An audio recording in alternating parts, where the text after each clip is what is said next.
Hey, EO Fort Worth, it's Mitch Allen. I hope you're having a great week. I've got a very special EO Fort Worther today to talk with on our interview series, Dave Stone. He has the mantle of the longest member in EO that's in EO Fort Worth. So welcome, Dave. Thank you, Mitch. Good to be here. Hey, so let's talk about it. How long have you been in EO? Oh, it's probably 25, 26 years, something like that. I joined in the mid 90s. Nice, nice. That is the by far the longest member in EO Fort Worth, and so it's very impressive. I definitely want to talk to you about your EO journey and what has kept you in the EO for this long period of time. But first, um, what first question I like to ask is like, what's your business elevator pitch? What do you do? First Rate is a software and services company that supports client engagement for wealth management firms. So, um, who would be so wealth management firms are do you do like the solo practitioner, or is it like the big firms? Who's your client? We have a pretty big ticket, so it's the bigger firms that have scale, probably anywhere from 1,000 uh, portfolios under management up to over 1 million. So it's generally 1 billion of assets under management on up. Nice, nice. And how did you get into that? How'd you get into that business? I moved to Dallas Fort Worth in 1983 to work for a firm that had an application like the one that we provide. And so I spent 8.5 years working for them. And when you say working for them, are you like your background technology? What is sort of your background?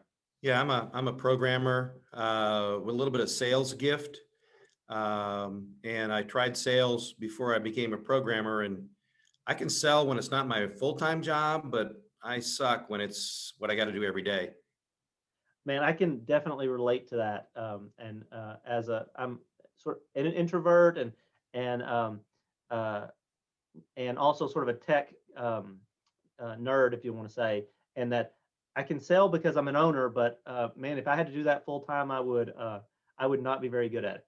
Yeah, Yeah. same. So when did you start when did you start First Rate? Well, in 1991, the firm I was working for decided I had spent enough time with them, and they gave me a gift and they fired me.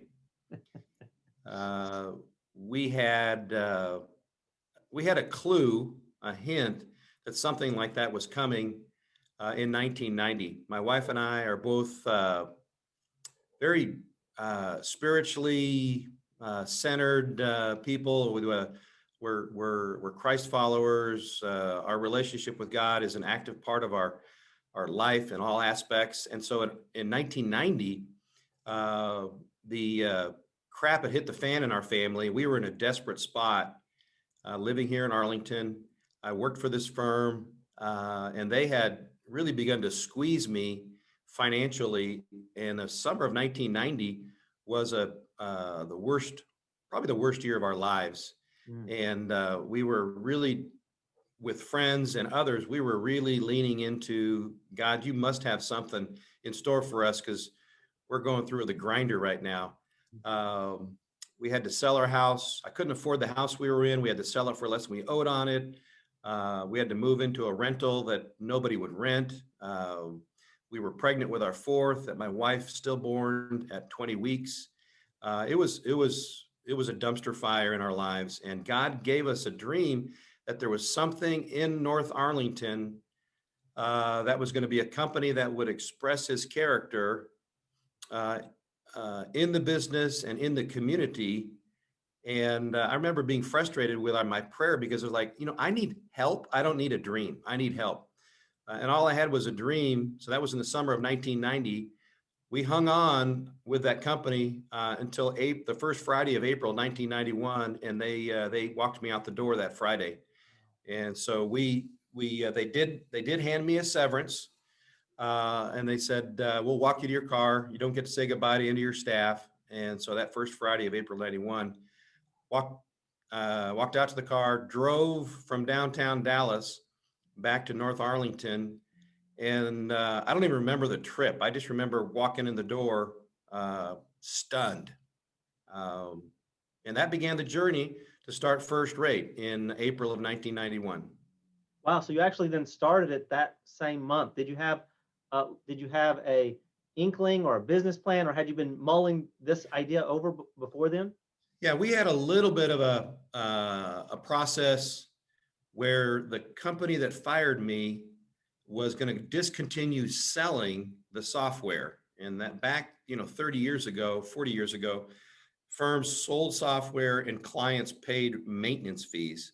Mhm. So the business plan was to hunt down those 50 different customers and ask them, instead of sending their maintenance revenue to the Death Star, that they would write their annual check to First Rate, and that was the business plan.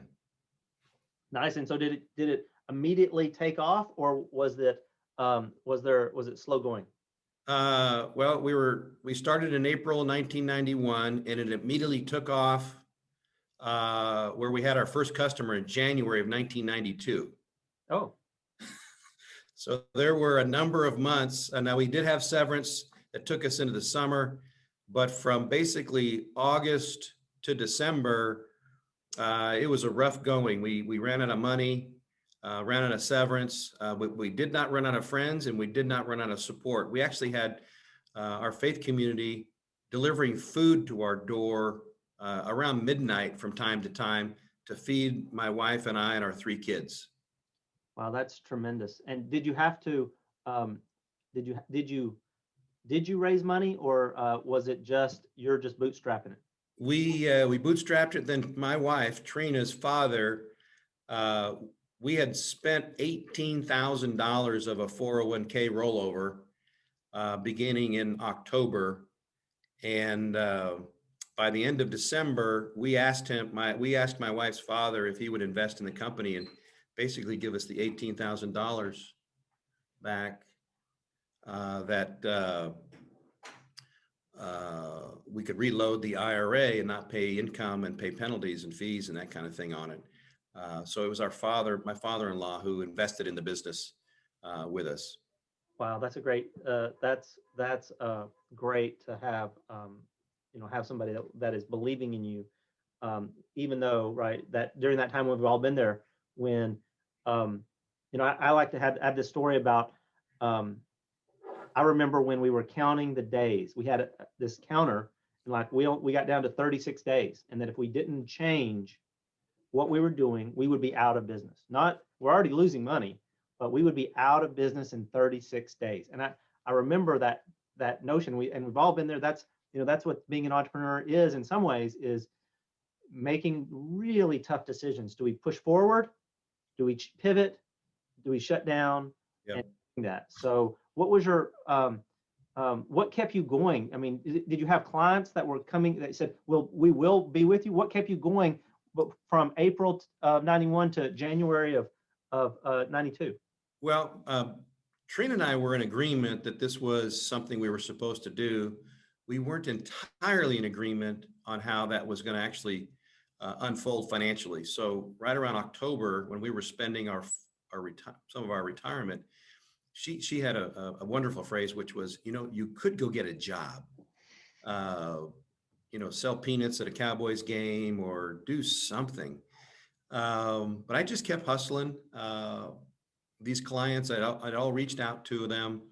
The firm that I had left not only did they fire me, which was a good thing eventually, they also were changing support so that all those current customers were really getting, shuffled around. So the momentum for them to switch was building, but to be a solo operation, to be a one-man shop, was something that they were really hesitant about. And we had one bank, actually PNC, up in the Northeast, the Philadelphia, Pittsburgh area, indicated to us right around Christmas time, 1991, that they were going to sign a support agreement beginning January the 1st, 1992. And they were our first customer. They wrote us a check for $28,000 that I got early in January. And it was about a $30,000 a year annual maintenance that I was hustling for. And when that firm decided to switch their support to First Rate, they became the bell cow. And we had a great deal of success throughout 92 in moving a number of those customers from the old company over to First Rate. But it was an interesting time where Trina and I, we were in agreement on the dream, but we weren't essentially in agreement on necessary steps to get there. But I never did, quote unquote, get a job because I just kept hustling. And most of these institutions were in the Northeast. I stayed in YMCAs, stayed with relatives, did everything we could to make a trip as cost free as possible as I hustled. And the first one, PNC, switched, and they're still a customer today. Oh, that's so great. That is a terrific story to know that they're still with y'all today. Now, you're talking about these service agreements. I want to dive a little bit deeper into that. Was that just servicing their old systems, and now do you have your own sort of, I'll say, platform? So explain to me a little bit different about what you were offering then versus what you're offering today. Yeah, back in those days, they sold software. This was a reporting system that ran on mini computers and mainframes. And I had dabbled in the previous firm with a PC front end to that mainframe system. So the contract was to support that mainframe system. And in the early 90s, 91, 92, 93, that's when Windows peer-to-peer networking was coming out. Local area networks were out. OS2, for those of you that are old enough, was on the market. And I took upon myself to basically take the PC front end that I had for the mainframe systems and just grow that into a full-blown system. And so over the course of 92 and 93, and probably began selling a system of our own in early 94. And that's what everybody's on today, is our own enterprise PC-based application that, we were the first in our vertical to offer a system there. And so we migrated everybody off a mainframe and mini computers onto a local area network platform. And are you still using that, or have you migrated now to the cloud? It's on the cloud, so we've migrated over there. We also went from a buy and maintenance pricing to, in 93, 94, when we started selling, that was on a subscription basis back then. So we would sell a license for subscription. We'd sell a private cloud for subscription, and we also sell staffing for subscription. Nice. So, nice. We're really sort of very early on to the then software as a service. You're way ahead of the curve. Very, very early on. Mm-hmm, mm-hmm. That's really terrific. So tell me, how is the other company? What's happened to that other company? They've done very well, but they have an application that they now sell bundled with their system that is actually ours. So they remarket our system. So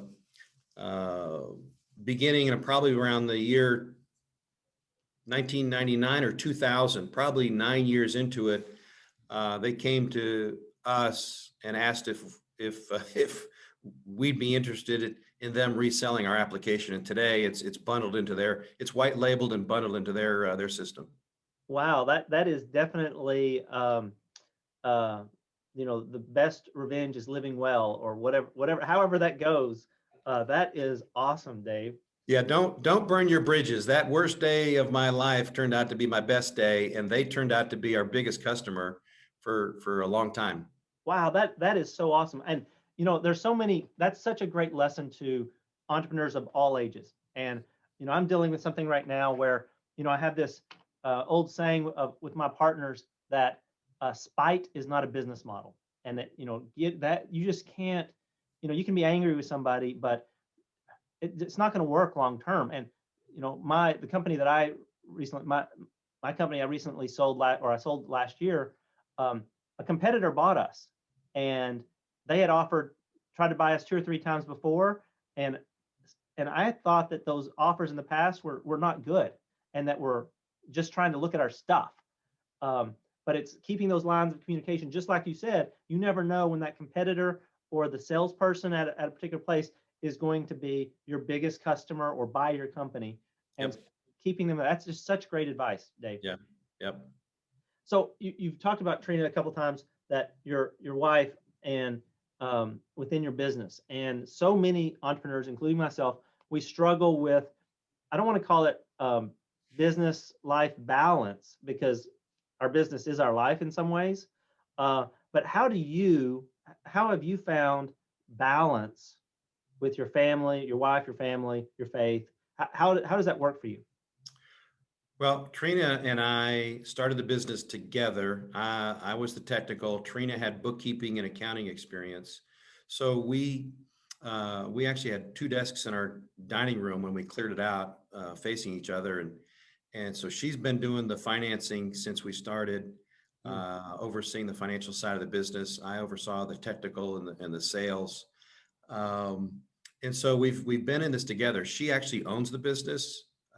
We're a woman-owned business, and so but that balance is really interesting in that once we grew out of the house and had our own office and started hiring in people, and we'd go home and she'd go, honey, I'd like to spend some time together. And I said, we just spent the day together. She goes, that's not spending time together. So one of the things that we decided to do was to take 1/2 day a week during the week when the kids were in school, and it was usually a morning. We found out that if we went to work during the day and had committed to do lunch and then spend the rest of the day together, that probably never happened. Hmm. So we ended up picking 1 day a week, doing a morning, and we would spend the morning together. So we'd get up, we'd do coffee, do breakfast, we'd get dressed, and then just hang out for a half a day once a week. And so both of us were able to kind of get away, spend some time with each other. A lot of times it was, shopping, and just walking around malls, things like that, finding a place where we could sit and talk. And those conversations were very future focused. One of my 5 strengths from Strength Finder is futuristic. I love to make lists of, in 5 years, Hmm. what are some dreams? And so we'd spend a lot of that time just together. But we had to carve it out during the week when the kids were at school, because nights and weekends were just filled up with the kids. So that half day a week was key for us.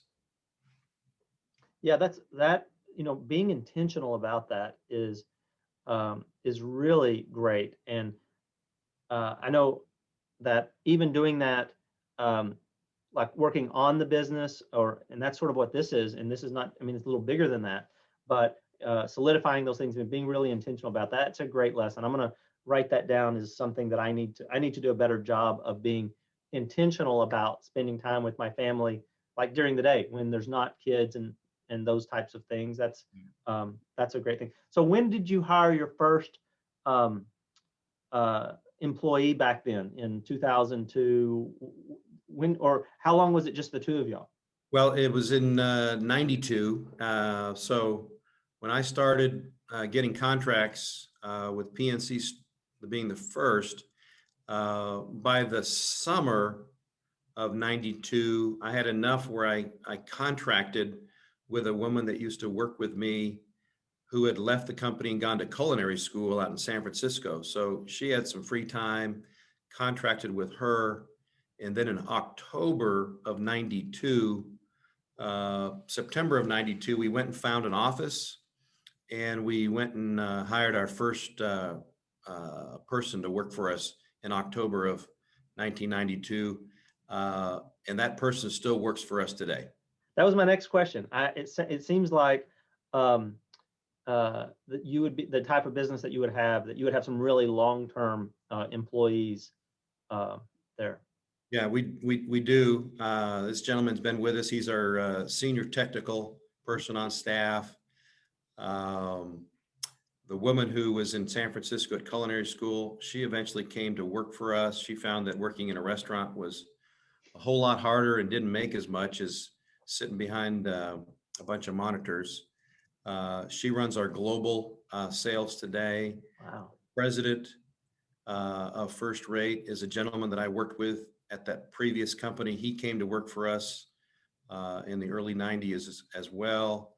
Uh, there's another woman who came to work for us from the previous company. So we created a culture where people do like to stay, but it's also really based on a foundation of these coworkers that I had at the previous company who understood the call that God had on our lives to create a workplace experience that really focused on more than just the top line and the bottom line, but all the other aspects of our living. We want to make sure that uh, people that come to work understand what their life purpose is.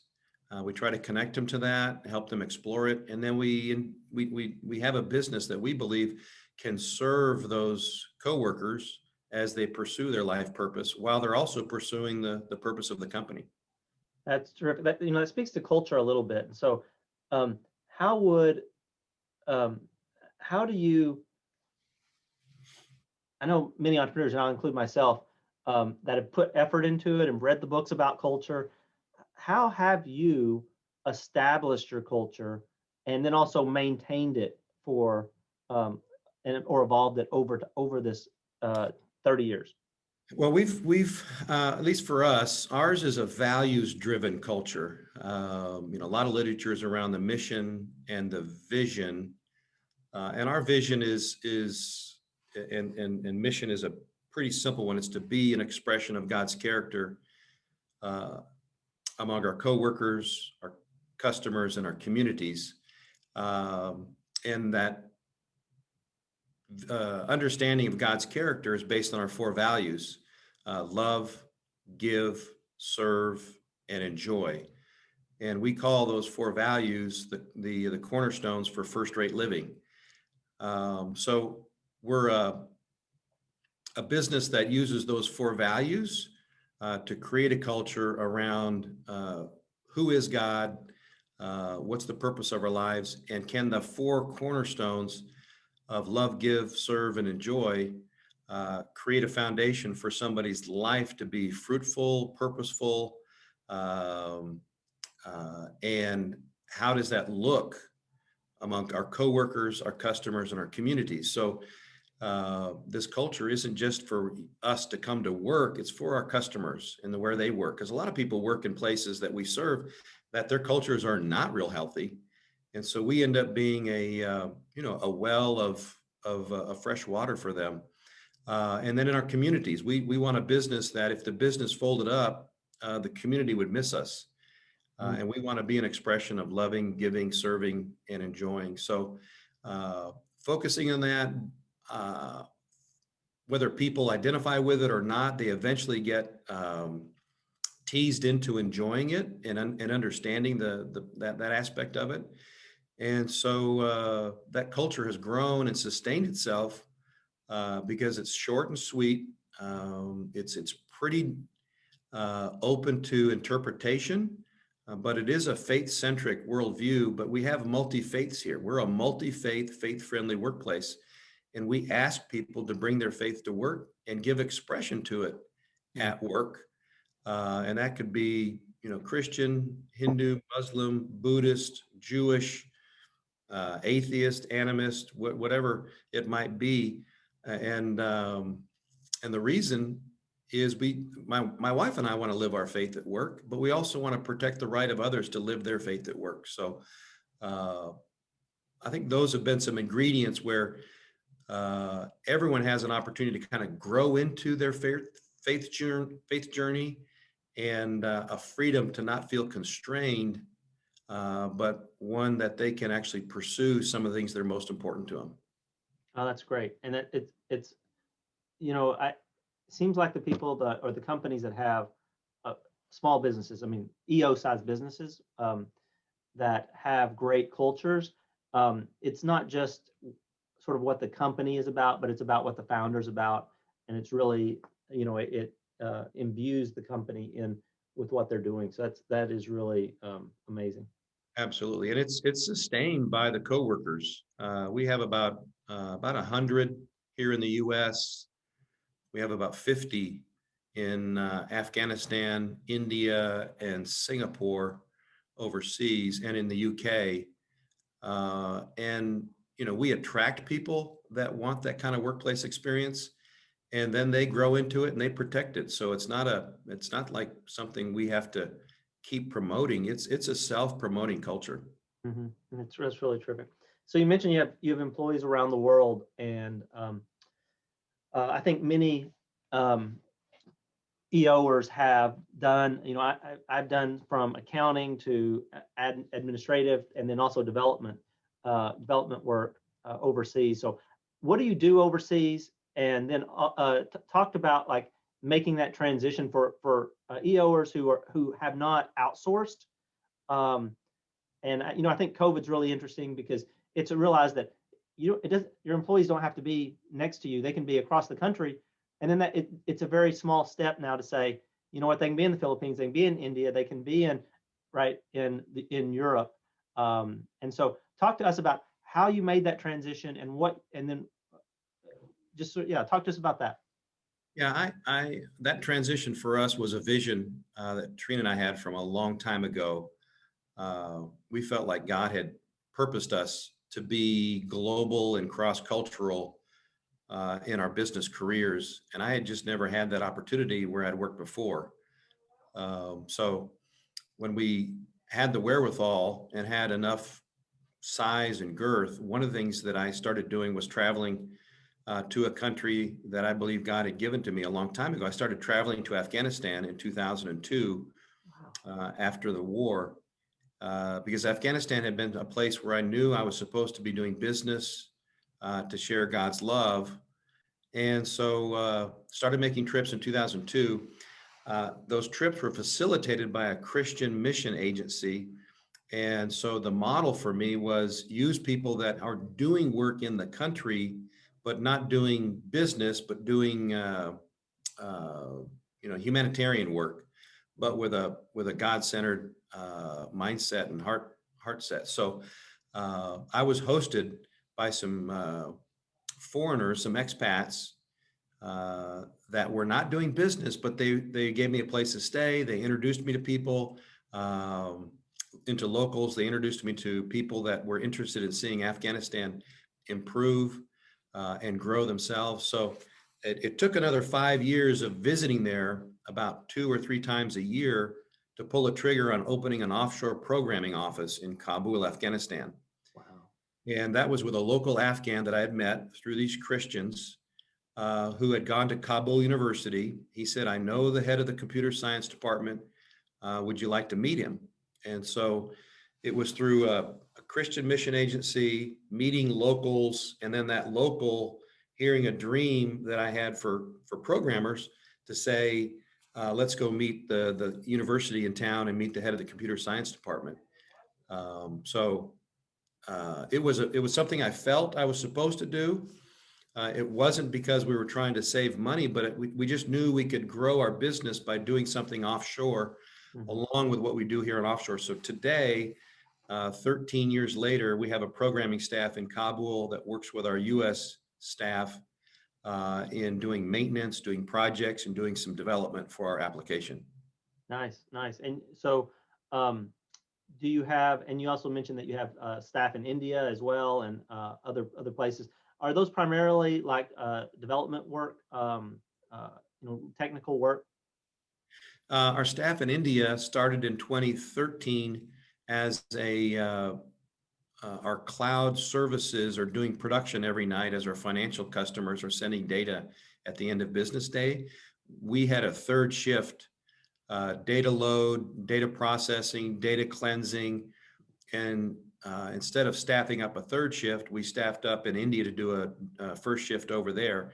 So they work Tuesday through Saturday, cleaning up end of business data for the start of business the next day. And that's, so they weren't any there were no programmers. This is in Hyderabad. Yeah. The other dream was in these two countries is to hire marginalized staff. In Afghanistan, all of our employees are minority ethnic. They're not from the majority ethnic. It's a mixed ethnic office as well. And it's a mixed gender office, which is unusual in Afghanistan. India, similarly, we have some Christians, but we have some Hindus, some Buddhists, but generally people from the lower castes. I would say generally, just about all of them are lower caste people in India. That is terrific how you're helping people around the world and being very sensitive, right? All those issues you just mentioned are sort of hot button issues in those regions. So, and that's really inspiring. So how is like today, you've really worked. My understanding is that it's you've worked on your business, so you don't have to work in your business. And like, who's running day to day? Explain what your business is today, and like how much like time and effort you have to like be digging ditches today. Well, Trina and I both are in roles where we are not in the business, but we're around the business. We're not controlling anything in particular, but we're trying to use our role as one of influence. And that was a journey that we began in the late 2010, 11. We have a board of advisors. And on that board, when we started it back in early 2000s, it included an EO forum member of mine and a couple of other friends, a couple of YPO guys and gals. And by making these trips to Afghanistan, Trina had said, you got to tell me what the succession plan is, because if you come home in a box, we got to have a plan. So during that time in the early 2000s, I had indicated that there was a gentleman that I preferred, that she also preferred. I said, if I don't come home, he's going to be president. Well, as the 2000 decade rolled on, I started spending more time making these trips to Afghanistan and beginning to make trips to India to find somebody in India that would run our business in Kabul. And so late in that decade, the board said, Dave, you've picked a good candidate, a good person to run the business. You're gone a lot. He's already serving as an interim president. Why don't you go ahead and transition out and enjoy the choice that you and Trina have made without you having to die and watch it unfold. And so that's what we did. Is 2011, I moved out of the presidency and hired a gentleman named Craig who had worked with us, moved him up, promoted him to president, and that's the way it works today. So Trina and I, as the owner, she's the executive chair. I serve as the CEO, and we spend about 50% of our time around the business and about 50% of the time in a movement that we call Business as Mission, which is taking jobs to the nations as Christians and using the workplace to create a healthy expression of who God is, and not just going to the nations to beat people over the head with the Bible and, convert them, which is not our assignment. Right. There's a good lesson that I really relate to, and that's the moving somebody into the position. I had the person who ended up being CEO of Lead Rival had been with me for 8 or 10 years or so, and I'd made him COO, and then I put this this plan together, this 4-year plan to make him CEO and run the company. And a year or so into it, he's doing all the things already, and he comes to me and says, "Why don't you just make me CEO? I'm already doing it. The employee's doing it." And I'm like, I have no good answer to that. And so it's this having to let go. And yeah. And it sounds like that's what happened to you as well, is that you were sort of not forced, but it's like you're already doing it, so just do it.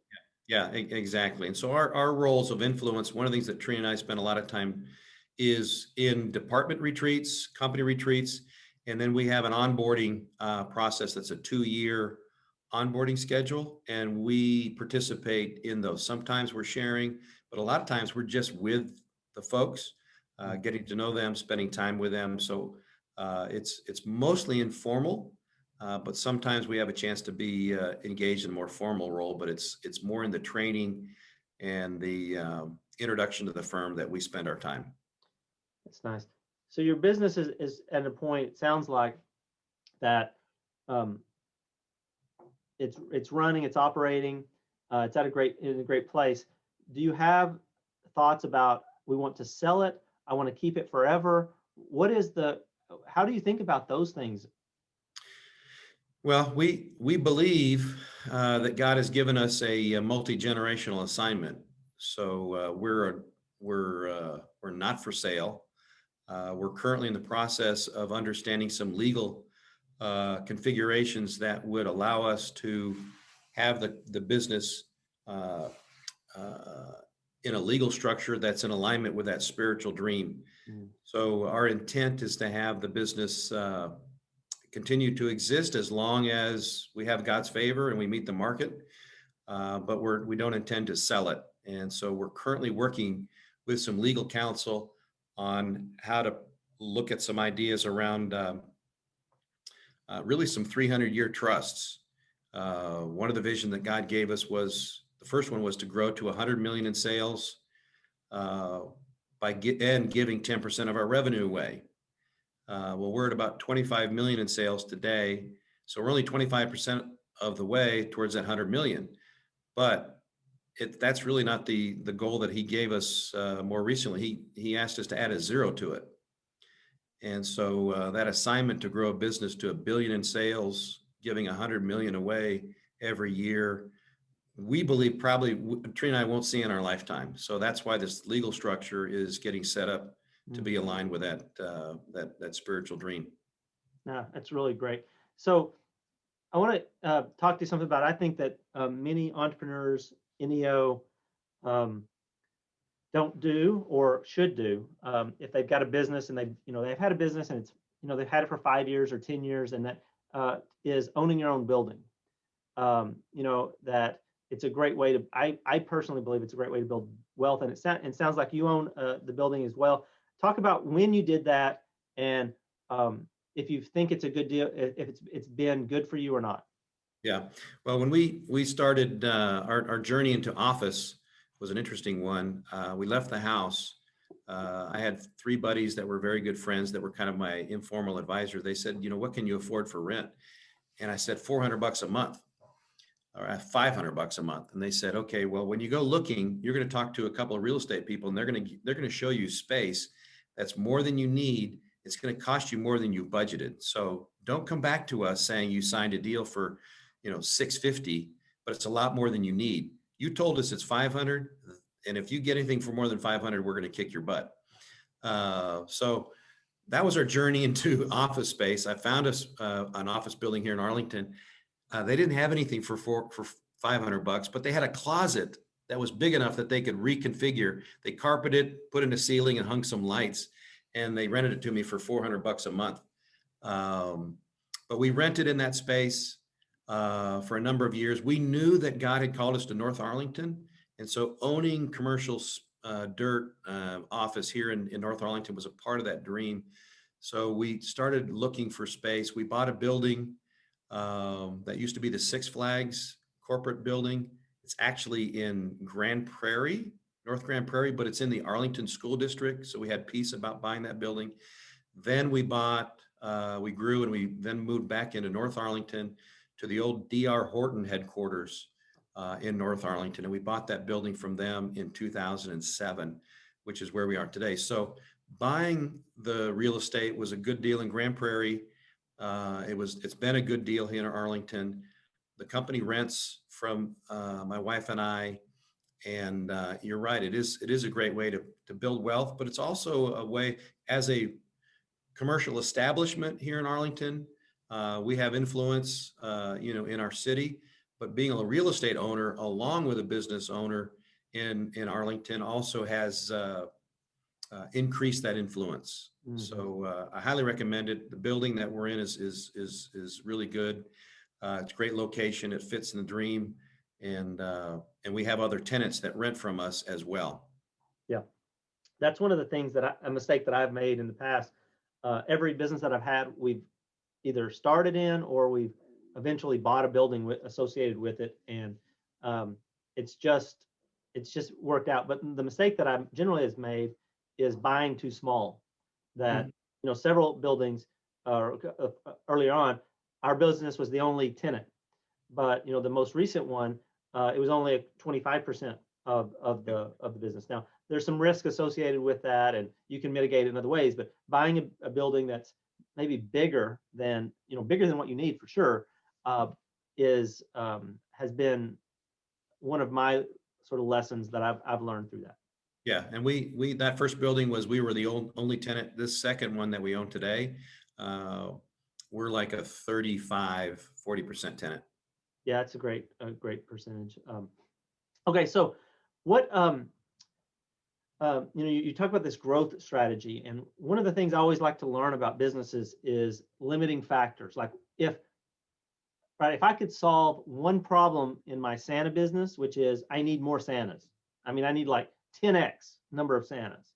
If I could solve that problem, my business would probably quadruple. What Does is this your, work yeah. Hey, for listen, Santa? yeah, you could be one of my Santas, by the way, though I'm not sure you would work for the rates that we we had to pay. Um, but what's your limiting factor? What's your to add a zero to it? What you said. Um, what what is limiting your business from the 5x, 10x? Yeah, our most difficult limiting factor right now is marketing and sales. We're a service-driven organization and have been, but it's transforming from a service-driven organization to a marketing and sales, and changing the amount of money that we're spending in marketing and sales. Our growth is two things. Number one, we have a direct sales team, but we also wholesale. As I mentioned, the firm that I used to work for, the number of us used to work for, they wholesale our product, and other firms like them wholesale our product. So the biggest growth comes through additional wholesalers, Mm. and and then the direct sales is for what we would call a pot of whales. It might be a Citibank, it might be an HSBC, a worldwide global organization. And so it's marketing and sales, and we're organically growing. We don't have any outside investors, so uh, tilting our P&L more towards marketing and sales takes a little time, Mhm. and that's really the constraining factor on us right now. Yeah, I see that, and I struggle with that from a business perspective. Is creating your brand and then really marketing it to it, and also having the margin to do it. When you look at you mentioned Citibank, and I used to work for them in a different lifetime. That when you boil down to their gross margin is really huge, but because they've got all these other things, marketing, sales, overhead, all these people, and then they end up with this 5 or 10%, whatever percent margin, small margin.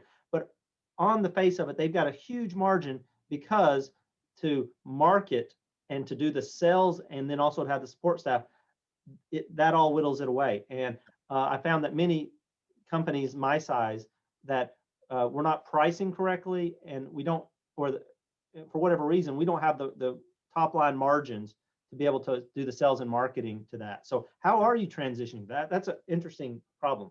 Well, again, it's addressing the P&L side of things to go from, let's say we're spending 10% on marketing and sales to getting that closer to 25%. Mm. That means we have to shift some things. One of the things that we did was in this building that we currently locate, our company used to be in about 65% of it, 70% of it, and the firm said, "Hey, we want to occupy only half." So changing that rent structure, some of that overhead was part of that strategy. Um, so it just takes time. And the other thing that we do is we've reorganized to have some of our line managers get involved with sales. We have some people that are very experienced in the industry. They've got good departments, but we're asking them to spend 50% of their time in the sales function instead of just being a manager. We're leveraging people that are here. Some of them are uncomfortable with it. But again, if it's not their full-time job, generally they're very excited about sharing the capabilities that we have without necessarily carrying a quota where they're living on commission. They still have salary. They are leveraged slightly, but that's how we've begun to shift it, is to change some of the overhead expenditures, but then ask people to be engaged in marketing and sales that normally wouldn't be involved, but so far so good. Yeah, nice. I like that strategy a lot about it. So, how is the moat about what you do? It sounds like it would be difficult for people to change, but is that also then your competitors? Do they sort of have that same moat around their business? When you say moat, And what I mean is the thing that makes your business defensible, right? Stop somebody else from coming in. well, I would say one of the big moats in our business is this thing called conversion. If people want to use our system, we have to move them off of an old system. Mhm. And in the financial services world, uh, that's the evil, nasty, don't ever want to do it. So most people are sticky with whatever solution they have, even if it sucks, because there's a conversion hurdle that they all have to get over. So for us, part of the moat is the conversion. But Mhm. I'd say the moat for us has always been, we want to innovate and provide some creative things that they normally aren't going to get someplace else. For example, we were early on in the web access to our application. We were very early on in APIs. We were very early on in going to cloud. We were very early on in a number of things that helped our customers move forward, even if that's not something they had originally anticipated. Um, but I'd say the way we treat relationships is one of the biggest moats. We wholesale, and vendor to vendor relationships are very difficult because a lot of vendors, once you get a wholesale relationship, you'll eventually, after the term of the initial agreement, uh, the vendor who is being wholesaled likes to go direct. Yeah. And so one of the things that we've never done is we've never tried to push our wholesalers out. Mhm. So having a healthy relationship with each one of our wholesalers, and we've been doing this since 2000 with our original wholesaler and others, we are known as we play well in the sandbox with others. Yeah, And so that's a big moat. that's a great point. I meant to point out earlier, in the digital space, they're called or in products, there's wholesalers, I guess, but or distributors. In the digital space, we call them affiliates. These or resellers, whatever you want to call them. That's a great way to scale in some way, to have somebody else who's doing the sales and marketing for you, and then right, you're paying them, yes, but you're able to have lots of now people selling your products, and you're not having to deal with it. So that's Right. a great tip as well. Now, man, I've so enjoyed already talking with you, and I could go on a much longer. I definitely want to talk about EO though. So you've been in EO a really long time. How many forums have you been in? I've been in two. Right. I was joined EO. I was in one forum for probably the first 6 or 7 years. But our company went into the local IT business, and we had another forum member who was also in the IT business. So they politely asked me to leave. And then I joined a second forum probably around 2002, and I was in that until 2013, 2014. Nice. And this international travel that began then really about 7 years ago precluded me from being a part of a forum since then. But all of those forum guys and gals from the first one and the second one, I see routinely. One of them for my second forum went to Afghanistan with me on a trip. They've all been on the trip emotionally, intellectually, spiritually, I guess you could say.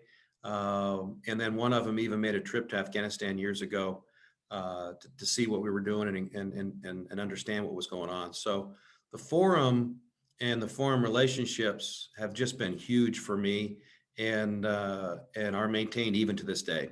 Yeah, that's really great to hear. And that being in a forum long term, and I've been in two forums for not that long, but 6 or 7 years, and I guess almost 10 years. So similar time frames, and that the understanding that you get over time is really really remarkable. So what do you think has been the most valuable thing that you've gotten out of being an EO? Well, there's been a variety of things, but I think it's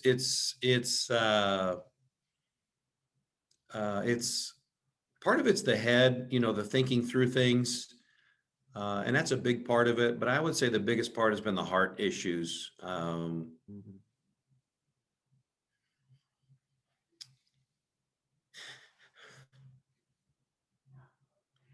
And just sharing struggles, whether it be marriage. For me, it was parenting. And as an older EOer, I had some teenagers where I actually had members in my forum that were closer to my kids' age than my age. Um, and they helped me walk through some parenting when I had some teenage issues, uh, maybe my teenage issues, but they were showing up in my teenagers. But it's been the hard issues, connecting. Intellectually is great, processing things is great, having perspective is great, but walking through life where the heart is engaged, um, and the heart ends up being an important part of overall health. Uh, and so that's been the most important thing for me. Yeah. Whether and the great thing about EO is that not everybody believes the same way I believe. The forum I was in most recently, there was a woman from India, Hindu background, just all kinds of perspectives. But she respected the journey that God had me on. I certainly respected the one that she was on, and she even helped with our journey into India, Mm. because she understood the heart that I had for her nation and her people. And so it's been really cool. Yeah, it's. I think that echoes so many people's journey in EO is that the reason you join it isn't normally the reason why you stay in EO.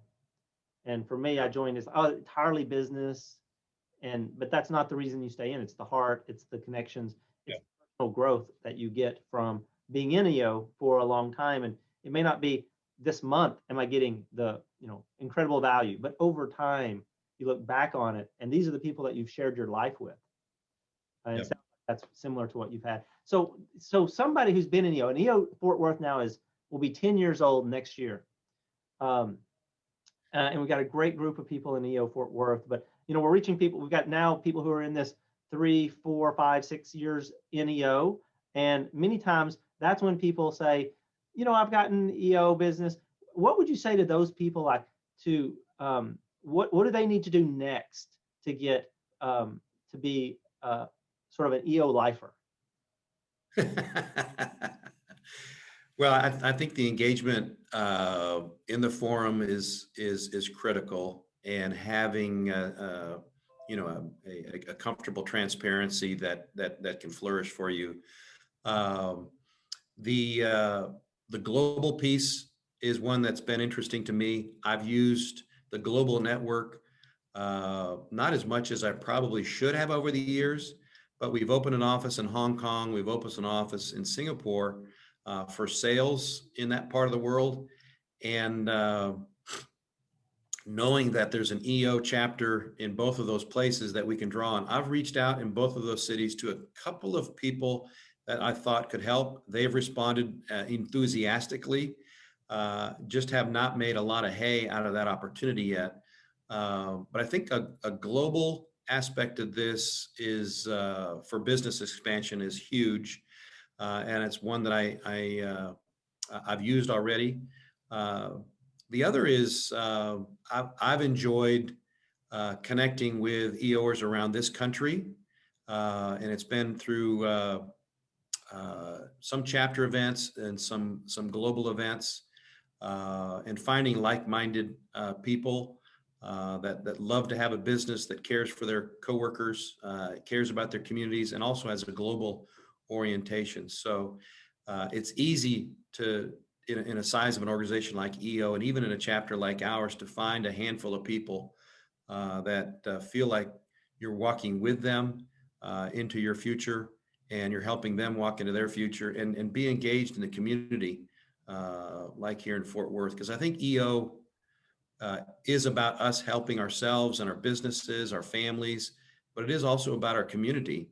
And that's what I love about EO Fort Worth. It's got a very community-minded aspect to it, because we want the water to rise, and rising tide lifts all boats. So that's what I love, whether it's be local, the state, the nation, or around the globe. I really love EO's perspective on that.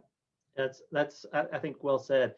So how do you said it's easy. So for people who are NEO and have only done local stuff, how do you reach out to when you're traveling? How do you reach out to either find like-minded people or just find people, EOers, when you're traveling? Well, there's two things. Number one, the geographic opportunity in your eonetwork.org. When you go to the EO site, you can look at chapter membership within those locations, and you can sort it. So that's what I've used primarily in reaching out to people in Singapore and in Hong Kong. EO, also has these regional events. One of the things I'm looking forward to, haven't done yet, my oldest son owns his own business out in Long Beach, and he's a member of EO in Orange County. And one of the things I look forward to doing is doing a university with me and Trina and our son and his wife. But the universities, of course, they're kind of on pause right now. But traveling globally and attending some of these educational events, we've done a handful of those, actually done in concert with YPO as well, because every once in a while we get access to some of their events. And then one of the things that we got involved with years ago, back in actually 1997, was a family mission trip to Mexico that YPO and EO did together in 97, and it's been going every year between Christmas and New Year's. So some of it's business related, and this one is a family mission trip, and we've been doing that every year since 1997. Wow, that's so great. And I would just sort of echo that, is that now I've been EO Fort Worth president, I get requests from people who are traveling to the area and want to meet. And I've done the same thing. I've reached out whenever I travel. And a great spot is not necessarily to the person, but if you'll reach out to the president or the administrator within that chapter and say, this is what I'm looking for, many times they'll connect you with those people. And we get those requests every month who say, oh, I need office space, temporary office space, or I need XYZ. And internally, myself or Ronnie will direct to the correct person. So please reach out to those chapter presidents and or administrators, and they're there to help. And you'll be surprised about the outpouring of what happens. You do it 3 or 4 times, it's likely every time you'll get a response. But if not, 50% of the time you'll make a connection, and then the magic happens when you're meeting with somebody. It's like, oh, Yep. 4 other people that I know. Yep. The chapter. So it changes that 6 degrees of separation to about 1 or 2. Yeah. Oh, that's so true. So hey, I have I think I know these answers, but Dave, I've really learned so much and really enjoyed getting to know you. And I know our EO Fort Worth members will as well. One of my favorite communication starters and dinner questions with a group of people is, what are you passionate about? What is outside of work? And for you, I know it really meshes all together. So I have this, but if you had this question about, what are you passionate about? What is your passion? How would you answer that? My passion is seeing our personal spiritual journeys woven into and expressed through our professional journeys. I really believe that God's intent is for us to have a more integrated work life, experience, and I think it really is from a spiritual center. And so a workplace that is spiritually curious and one that you can grow spiritually. So at First Rate, we talk a lot about bringing our faith to work. And so, I was just in Afghanistan last week. All of our coworkers there are Muslim background people, and to see people doing their prayers at work, to know that faith is an integral part of their worldview, and for a company to offer and afford it and to encourage it is something I absolutely love. I think faith in the workplace, it has its issues, but it has an opportunity to really be transformational in our individual lives as well as in our communities. And when I think about the U.S., when I think about Texas, and I think about Arlington, I think about our business. These social issues are unfortunately issues in our workplace, and I think a faith answer, not a dogmatic one, but a faith-centric one, to probe what really is at stake for us and how do we change ourselves and change our workplace and change the way work is done. I'm passionate about it being a faith-centric centric answer, and one that really isn't aligned with, not with our history and some of the bad choices that we made historically, which I would say we're famous for some of those poor choices, but turning that answer around and doing it in the workplace, not in a religious institution, but in a workplace institution, and that's where I'm really passionate about. Well, that's well said, and that comes through in our entire conversation today. So I definitely see that as your passion. Hey, Dave, I so appreciate your time today. I know everyone here, including myself. I sort of like to call you the EO ghost. I haven't, we haven't, haven't. I know you're active in it, but coming to events, you were actually on when I was learning chair 4 years ago. You were like one of my rocks about you coming to one of my learning events. So I have so enjoyed getting to know you, and I hope that we're able to, once COVID has settled down, you and I are able to sit down and have a coffee and continue this conversation. Looking forward to it, Mitch. Thank you. Thank you. Thank you. All right, guys, until next time, I hope you have a wonderful week, and see you at the next EO event.